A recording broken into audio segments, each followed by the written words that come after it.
Fiel looked at him through her steepled fingers. She leaned back, gazing up at the intricately painted clouds on the ceiling. Her gaze followed their billowing as she considered or remembered her words. "We suspect your use of the mountain ride is affecting you in some way." "In an unprecedented way," Niall added. "You always forget that part." Fiel shrugged with one shoulder. "The point being, we don't know what is happening.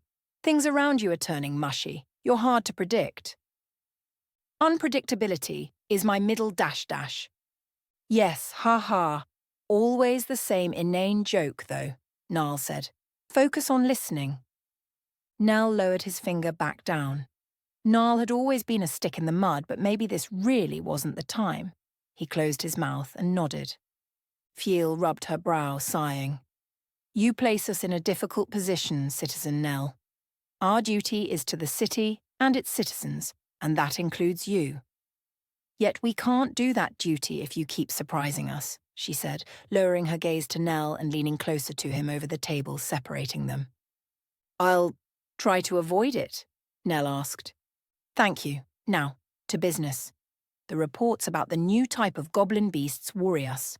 We want you to look into the issue." Nell tapped on his thighs, but stopped as Niall glared down at him. Nell hadn't mentioned anything about the smart goblins or the brute, but that was irrelevant. If it was important, janitors already knew about it. "You know I don't usually take on quests. And I was planning on having a small break. Do some reading." "We'll pay enough that you'll agree," Fiel said. "Oh, well, in that case," Nell said. He had been planning on taking a break, but when janitors had decided something was to happen, that was that.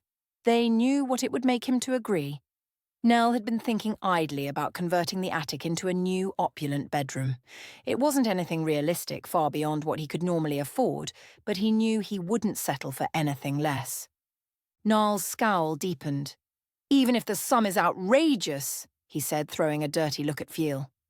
Nell made an involuntary "ah" sound, already imagining himself slipping between authentic Catharian silk sheets, tassels, and all.